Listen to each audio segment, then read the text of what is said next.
Hello everyone, welcome back to a new video. Today we'll be discussing the concept false consciousness, which comes under MAS4 Cultural Studies. So let's start with the definition. False consciousness in philosophy, particularly within critical theory and other Marxist schools and movements, the notion that members of the proletariat unwittingly misperceive their real position in society and systematically misunderstand their genuine interest within the social relation of production under capitalism. False consciousness denotes people's inability to recognize inequality, oppression, and exploitation in a capitalist society because of the prevalence within it of views that naturalize and legitimize the existence of social classes. Basically false consciousness എന്ന് പറയുന്നത് ഒരു Marxist ഫിലോസഫിയാണ്. ആ ഒരു capitalist society നമ്മൾ എടുത്തു നോക്കുമ്പോൾ ബർജിയോസി ഉണ്ട്, അതുപോലെ തന്നെ പ്രൊലറ്റാരിയറ്റ് അല്ലെങ്കിൽ വർക്കിംഗ് ക്ലാസ് ഉണ്ട്. ആ സമയത്ത് ഡോമിനൻ്റ് ആയിട്ട് നിന്നത് ബർജിയോസി ആയതുകൊണ്ട് തന്നെ അവരാണ് ഡോമിനൻ്റ്, അവരാണ് റൂൾസ് ഉണ്ടാക്കുന്നത്, അവരാണ് കൺട്രോൾ ചെയ്യുന്നത്, പവർ എല്ലാം അവരുടെ കയ്യിലാണ്. അതുകൊണ്ട് തന്നെ പ്രൊലറ്റാരിയറ്റ് അല്ലെങ്കിൽ വർക്കിംഗ് ക്ലാസ് ആൾക്കാരാണ് ഏറ്റവും കൂടുതൽ ഒപ്രഷൻ നേരിടുന്നതും ഏറ്റവും കൂടുതൽ മാർജിനലൈസായി പോകുന്നതും.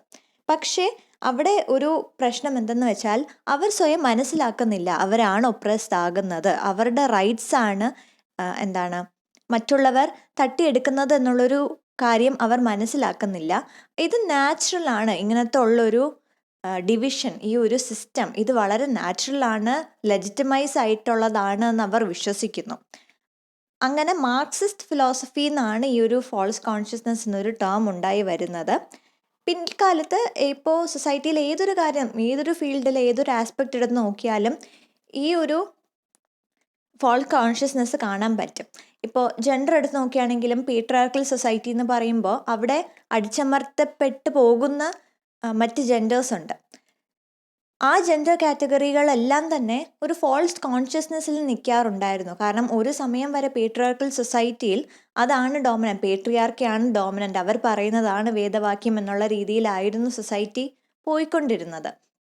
അവിടെ ഒപ്രസ്ഡായി പോയ മറ്റ് ജെൻഡർ കാറ്റഗറീസ് എല്ലാം തന്നെ ഇത് വളരെ നാച്ചുറൽ ആണ്, അവർ അങ്ങനത്തെ രീതിയിൽ സബ്മിസീവ് റോളാണ് അവർ ചെയ്യേണ്ടതെന്നുള്ള രീതിയിൽ ചിന്തിച്ചിരുന്ന ഒരു സമയം ഉണ്ടായിരുന്നു. ഇപ്പോൾ കാലം മാറി വരുന്നുണ്ട്. പക്ഷെ എന്നാൽ പോലും ഒരു ക്യാപിറ്റലിസം മാത്രമല്ല ജെൻഡറിൻ്റെ ഫീൽഡിൽ നമ്മൾ ഈ ഒരു ഫാൾസ് കോൺഷ്യസ്നെസ് കാണാറുണ്ട്. അതുപോലെ തന്നെ ഏതൊരു ക്ലാസ്, കാസ്റ്റ്, റിലീജിയൻ ബേസ്ഡ് ആയിട്ടുള്ള ഡിവിഷൻ എടുത്ത് നോക്കിയാൽ പോലും ഇങ്ങനത്തെ രീതിയിലൊരു അവിടെ ഒപ്രസ്ഡായി പോകുന്ന ആൾക്കാർ ഇത് ഈ ഒരു ഡിവിഷൻ അല്ലെങ്കിൽ ഈ ഒരു ഡോമിനൻ്റ് സബ്വേഴ്സീവ് റോളുകൾ ഇത് വളരെ നാച്ചുറൽ ആണ്, ഇറ്റ്സ് നോർമൽ എന്നുള്ള രീതിയിൽ ചിന്തിക്കുന്ന കൂട്ടരാണ്. അപ്പോൾ അവരുടെ ഒരു വിചാരം ഇത് ഒരു അൺറിട്ടൺ റൂളാണ്. This is something that they should follow from the birth to the death because it's a natural law, it is something that is normalised എന്നുള്ളൊരു മൈൻഡ് സെറ്റിലാണ് അവർ കഴിയുന്നത്. ആ ഒരു മൈൻഡ് സെറ്റിനെയാണ് ഫാൾസ് കോൺഷ്യസ്നെസ് എന്ന് വിളിക്കുന്നത്. കാരണം ഇൻ റിയാലിറ്റി അങ്ങനത്തെ രീതിയിൽ ഒരു ഗോഡ് ഗിഫ്റ്റഡ് ആയിട്ടുള്ള ഒരു കാര്യമേ അല്ല. എല്ലാ ഡിവിഷനും be religion based or caste, class, gender, whatever it is, എല്ലാ രീതിയിലുള്ള ഡിവിഷനും സോഷ്യൽ കൺസ്ട്രക്ഷൻസ് മാത്രമാണ്. സൊസൈറ്റി കൊണ്ടുവരുന്ന, ചാലഞ്ച് ചെയ്യാൻ പറ്റുന്ന, ക്വസ്റ്റ്യൻ ചെയ്യാൻ പറ്റുന്ന, ഏത് നിമിഷവും മാറ്റിമറിക്കാൻ പറ്റുന്ന രീതിയിലുള്ള കൺസ്ട്രക്ഷൻസ് മാത്രമാണ് സൊസൈറ്റിയിലുള്ള എല്ലാ രീതിയിലുള്ള ഡിവിഷൻസും. പക്ഷേ പ്രശ്നം എന്തെന്ന് വെച്ചാൽ പലപ്പോഴും നമ്മളിത് നാച്ചുറൽ ആണ്, ഇത് നോർമൽ ആണ് എന്നുള്ള രീതിയിൽ, ഒരിക്കലും മാറ്റാൻ പാടില്ല എന്നുള്ള രീതിയിൽ ചിന്തിച്ചു പോകുന്നു. Next is, despite its close association with Marxism, the term false consciousness was never used by Karl Marx. The first treatment of false consciousness as a theoretical concept occurred in History and Class Consciousness by the Hungarian philosopher and literary critic Georgy Lukács.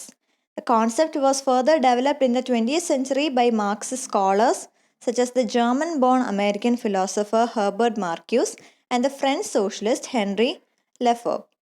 Since the late 20th century, the concept has been utilized outside explicitly Marxist theorizing in studies of oppression on the basis of gender, sexual orientation, ethnicity and raise.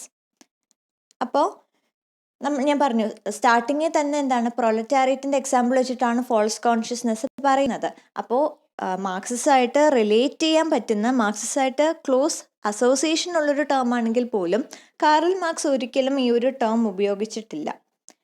ഇത് ശരിക്കും ഇതിൻ്റെ ഒരു treatment വരുന്നത് Hungarian ഫിലോസഫറും literary ക്രിട്ടിക്കായിട്ടുള്ള ലൂക്കസിലൂടെയാണ്. അദ്ദേഹത്തിൻ്റെ ആണ് എന്താണ് history and class consciousness എന്ന വർക്കിലൂടെ ഈ ഒരു കോൺസെപ്റ്റ് ശരിക്കും തിയറിറ്റിക്കലി എന്താണ് ഒരു ലിറ്ററേച്ചറിലേക്ക് വരുന്നത്. മാത്രമല്ല 20th സെഞ്ച്വറി ആയപ്പോഴേക്കും കൾച്ചറൽ തിയറിസ്റ്റുകളായിട്ടുള്ള മാർക്യൂസും ലെഫെബ്രയും ഈ ഒരു കോൺസെപ്റ്റ് ഡെവലപ്പ് ചെയ്തിട്ടുണ്ട്.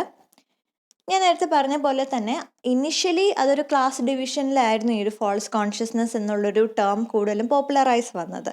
പക്ഷേ മോഡേൺ ഏജിൽ ഞാൻ പറഞ്ഞ പോലെ തന്നെ പല ആസ്പെക്റ്റിലും നമുക്ക് ഈ ഒരു ടേം ഉപയോഗിക്കാൻ പറ്റും. ജെൻഡറിൻ്റെ കാര്യം എങ്ങനെയാണ് നമ്മൾ പറഞ്ഞു, സെക്ഷൽ ഓറിയൻറ്റേഷൻ്റെ കാര്യത്തിൽ നമ്മൾ പറഞ്ഞു. എപ്പോഴും ഒരു ഡോമിനൻറ്റ് അതുപോലെ തന്നെ ഒരു സബ്മിസീവ് എന്നുള്ളൊരു റോള് കാണും എല്ലാ കാര്യത്തിലും. ഇപ്പോൾ ജെൻഡർ എടുത്ത് നോക്കിയാലും, സെക്ഷൽ ഓറിയൻറ്റേഷൻ എടുത്ത് നോക്കിയാലും, എത്നിസിറ്റി, റേസ് എടുത്ത് നോക്കിയാലും എല്ലാത്തിലും ഒരു ഡോമിനൻ്റ് ആയിട്ടുള്ള ഒരു ഗ്രൂപ്പ് കാണും. ബാക്കി എല്ലാ ഒന്നിൽ കൂടുതലോ കാറ്റഗറീസ് എല്ലാം തന്നെ സബ്മിസീവ് അല്ലെങ്കിൽ സബ്വേഴ്സീവ് ആയിട്ടുള്ള റോളിൽ വരും. അപ്പോൾ ഈ സബ്വേഴ്സീവ് ആയിട്ടുള്ള റോളിൽ നിൽക്കുന്ന ആൾക്കാർ അവരായിരിക്കും ഏറ്റവും കൂടുതൽ ഒരു സഫറിങ്, ഒരു ടോർച്ചർ നേരിടുന്നത്. എല്ലാ രീതിയിലുള്ള ഡിസ്ക്രിമിനേഷനും ഫേസ് ചെയ്യുന്നത് ആ കൂട്ടരായിരിക്കും. പക്ഷേ അവരെന്തുകൊണ്ടാണ് ആ ഒരു ലൂപ്പിൽ നിന്ന് പുറത്തു പോകാത്തത്? അവരുടെ വിചാരം ഇത് നാച്ചുറൽ ആണ്, this is something that they are suppose to or oblige to suffer എന്നുള്ള രീതിയിൽ ഒരു മൈൻഡ് സെറ്റ് ഉള്ളതുകൊണ്ടാണ് അവർ ആ ഒരു ഡിസ്ക്രിമിനേഷനിൽ നിൽക്കുന്നത്, അല്ലെങ്കിൽ ആ ഒരു ലൂപ്പിൽ നിന്ന് പുറത്തു കടക്കാൻ സാധിക്കാതെ പോകുന്നത്. ആ മൈൻഡ് സെറ്റാണ് false consciousness. So what can be an example of false consciousness? It is when an individual is coerced into working for a company that underpays them by offering the individual fee work, clothes and as a distraction. The person is unaware of how unjustified his position is simply because he is forced or focused inward as opposed to outward. And ഒരു എക്സാമ്പിളാണ് എന്താണ് false കോൺഷ്യസ്നെസ്സിൻ്റെ എക്സാമ്പിളാണ് ഇവിടെ കൊടുത്തിരിക്കുന്നത്. ഇപ്പം ഞാനൊരു company start ചെയ്യാണ്. എന്താണ് നിങ്ങളെല്ലാവരും തന്നെ എൻ്റെ കമ്പനിയിലെ വർക്കേഴ്സാണ്. ഓക്കെ, അപ്പം ശരിക്കും സാലറി ബേസ്ഡ് ആയിട്ട് നിങ്ങൾ ചെയ്യുന്ന ജോലിയുടെ സാലറി അല്ല ഞാൻ നിങ്ങൾക്ക് തരുന്നത്. And you find it unfair. പക്ഷേ ഞാൻ പറയാണ് സാലറി ഇത്രയേ ഉള്ളൂ, പക്ഷെ നിങ്ങൾക്ക് ഫ്രീ അക്കോമഡേഷൻ ആണ്, ഫ്രീ ക്ലോത്ത് എല്ലാം. ഇവിടെ വർക്ക് ചെയ്യുന്ന കമ്പനി വരുമ്പോൾ നിങ്ങൾ അണിയേണ്ട ക്ലോത്ത് എല്ലാം ഞാൻ ഫ്രീ ആയിട്ട് തരയാണ്, ഫ്രീ അക്കോമഡേഷൻ ആണ്, ക്യാൻറ്റീനിൽ വരുമ്പോൾ ഫ്രീ ഫുഡാണെന്നൊക്കെ ഉള്ള കുറച്ച് ബെനിഫിറ്റ്സും കൂടി ഞാൻ പറയുന്നു. സോ നാച്ചുറലി നിങ്ങൾ വിചാരിക്കും ഇത്രയും ഫ്രീ ആയിട്ടുള്ള കാര്യങ്ങളുണ്ടല്ലോ, ഇനിയിപ്പോൾ സാലറി കുറഞ്ഞാലും കുഴപ്പമില്ല എന്നുള്ള രീതിയിൽ കുറേ അധികം, I'm not saying all of them, പക്ഷെ ഒരു മെജോറിറ്റി ആൾക്കാരും ഈ ഒരു ലോജിക്ക് ഇങ്ങനൊരു it's not a right logic but still logic ആണെന്നുള്ള രീതിയിൽ this is a good idea എന്നുള്ള രീതിയിൽ എല്ലാവരും ഓക്കെ ആകും. ഓക്കെ, അപ്പോൾ കുഴപ്പമില്ല, ആരും സാലറി കുറഞ്ഞു പോയാലും കുഴപ്പമില്ല, ഈ ഫ്രീ ആയിട്ടുള്ള കാര്യങ്ങളൊക്കെ ഉണ്ടല്ലോ എന്നുള്ള രീതിയിൽ ദേ become okay with this arrangement. പക്ഷേ ഇൻ റിയാലിറ്റി എന്താണ്? It's highly unfair. കാരണം നിങ്ങൾ ചെയ്യുന്ന ജോലിയുടെ നിങ്ങളുടെ പൊട്ടൻഷ്യൽ നിങ്ങൾ ഡിസേർവ് ചെയ്യുന്ന സാലറിയാണ് ടെക്നിക്കലി ഞാൻ ഒരു കമ്പനി നടത്തുന്ന ഒരാളെന്ന രീതിയിൽ ഞാൻ തരേണ്ടത്. ഈ ബെനിഫിറ്റ്സ് എല്ലാം തന്നെ അഡീഷണൽ ബോണസ് മാത്രമാണ്. നിങ്ങളുടെ സാലറി നിങ്ങൾ ഇടുന്ന എഫേർട്ടിന്, നിങ്ങൾ ഇടുന്ന ക്വാളിഫിക്കേഷൻസിൻ്റെയും ബേസിസിലാണ് തരേണ്ടത്. പക്ഷേ ഞാൻ അങ്ങനത്തെ രീതിയിൽ സ്ട്രക്ചർ ചെയ്യാണ്. സാലറി എപ്പോഴും എന്താണ് നിങ്ങൾ ഡിസേർവ് ചെയ്യുന്നതിനേക്കാളും താഴെയായിരിക്കും. പക്ഷേ ഇന്ന സാധനങ്ങൾ കുറച്ച് ബെനിഫിറ്റ്സ് ഒക്കെ ഉണ്ടെന്ന് ഇൻക്ലൂഡ് ചെയ്ത് തരുമ്പോൾ അവിടെ ഞാൻ വേറൊരു രീതിയിലൊരു ഒരു കോൺഷ്യസ്നെസ് ക്രിയേറ്റ് ചെയ്യാണ്. അതായത് ഇതൊക്കെ എൻ്റെ ഒരു രീതിയിലൊരു ഔദാര്യമാണ്. You are blessed to have all these facilities. You are actually advantage, this is an advantage to have all these benefit എന്നുള്ള രീതിയിലാണ് ഞാൻ സ്ട്രക്ചർ ചെയ്യുന്നത്. അപ്പോൾ മെജോറിറ്റി വർക്കേഴ്സും എന്ത് വിചാരിക്കും? This is A blessing, this is good package എന്നുള്ള രീതിയിൽ അവരത് അക്സെപ്റ്റ് ചെയ്യും. ദിസ് ഇസ് നാച്ചുറൽ എന്നുള്ള രീതിയിൽ അവർ അക്സെപ്റ്റ് ചെയ്യും. അവർ ഈ ഒരു അണ്ടർ പെയ്ഡ് ആണെങ്കിൽ പോലും അവർ പ്രൊട്ടസ്റ്റ് ചെയ്യാതെ, കംപ്ലെയിൻ ചെയ്യാതെ വർക്ക് ചെയ്തുകൊണ്ടിരിക്കും. മനസ്സിലായോ? അപ്പോൾ അവർ എന്ത് മൈൻഡ് സെറ്റിലാണ് വർക്ക് ചെയ്യുന്നത്? അതാണ് false consciousness. Because they never realise that what is happening to them is actually unfair.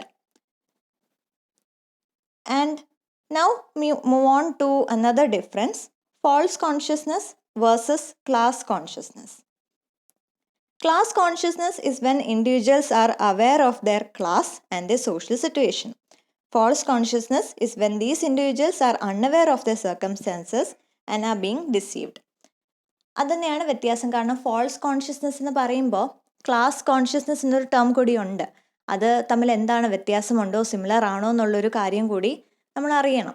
അപ്പോൾ ഞാൻ പറഞ്ഞു, ഞാനൊരു കമ്പനി സ്റ്റാർട്ട് ചെയ്യാണ്, നിങ്ങളെല്ലാം എൻ്റെ വർക്കേഴ്സാണ്. ഞാൻ ടെക്നിക്കലി നിങ്ങൾക്ക് അണ്ടർ പേ ആണ്, സാലറി കുറവാണ്, പക്ഷേ ഇന്ന ബെനിഫിറ്റ്സും കൊടുക്കുന്നുണ്ട്. ഓക്കെ, അപ്പം ഞാൻ പറഞ്ഞു എല്ലാവരും അത് അഗ്രി ചെയ്യണമെന്നില്ല, പക്ഷെ ഒരു മെജോറിറ്റി ആൾക്കാരും ഇത് അഗ്രി ചെയ്യും. കുഴപ്പമില്ല, സാലറി കുറഞ്ഞാലും കുഴപ്പമില്ല, ഇത്രയും ഫ്രീ കാര്യങ്ങളുണ്ടല്ലോ എന്നുള്ള രീതിയിൽ ഇത് നാച്ചുറൽ ആണ്, നോർമൽ ആണെന്നുള്ള രീതിയിൽ അക്സെപ്റ്റ് ചെയ്ത് വർക്ക് ചെയ്യും. ആ മെജോറിറ്റി ആൾക്കാരാണ് ഫോൾസ് കോൺഷ്യസ്നെസ്സിൽ നിൽക്കുന്ന ഇൻഡിവിജ്വൽസ്. അതേസമയം കുറച്ച് പേരെങ്കിലും കാണും, അത്രയും കിട്ടിയാൽ പോലും അവർക്ക് മനസ്സിലാകും ഇത് തെറ്റാണ്, അല്ലെങ്കിൽ ഇത് ഹൈലി അൺഫെയർ ആണ് എന്നുള്ള രീതിയിൽ മനസ്സിലാകുന്ന കുറച്ച് ഇൻഡിവിജ്വൽസ് ഉണ്ട്. അവരാണ് ക്ലാസ് കോൺഷ്യസ്നെസ്സിൽ ജീവിക്കുന്ന ഇൻഡിവിജ്വൽസ്. കാരണം അവർക്കറിയാം എന്താണ് സോഷ്യൽ സിറ്റുവേഷൻ, എന്താണ് അവരുടെ ഒരു റിയാലിറ്റി എന്താണെന്ന് അവർ മനസ്സിലാക്കുന്നുണ്ട്. അപ്പോൾ അവർ ക്ലാസ് കോൺഷ്യസ്നെസ്സിൽ നിൽക്കുന്നു. അതേസമയം ഈ ഒരു ഒപ്രഷൻ മനസ്സിലാക്കാതെ ജീവിക്കുന്ന ആൾക്കാരാണെങ്കിൽ അവർ ഫോൾസ് കോൺഷ്യസ്നെസ്സിലായിരിക്കും. So that's the main difference. And that's the end of our slide as well. So I hope this was easy. കാരണം നമ്മൾ അതിൻ്റെ ഡെഫിനിഷൻ പറഞ്ഞു, ബ്രീഫായിട്ട് അതിൻ്റെ ഒരു ഒറിജിൻ പറഞ്ഞു, അതിൻ്റെ കുറച്ച് ഫാക്ട്സ് ഒക്കെ പറഞ്ഞു, ആൻഡ് ബേസിക്കലി അതിൻ്റെ ഒരു എക്സാമ്പിൾ കൂടി പറഞ്ഞു. പിന്നെ ക്ലാസ് കോൺഷ്യസ്നെസ്സും ഫോൾസ് കോൺഷ്യസ്നെസ്സും തമ്മിലുള്ള ഡിഫറൻസ് എന്താണെന്നും പറഞ്ഞു. So this is A brief idea about what is the term false consciousness, and this is one of the main idea when it comes to culture studies in general as well. So I hope this was understandable, and if yes, do like the video and share your opinion as well, and I'll see you in the next video. Till then, thank you.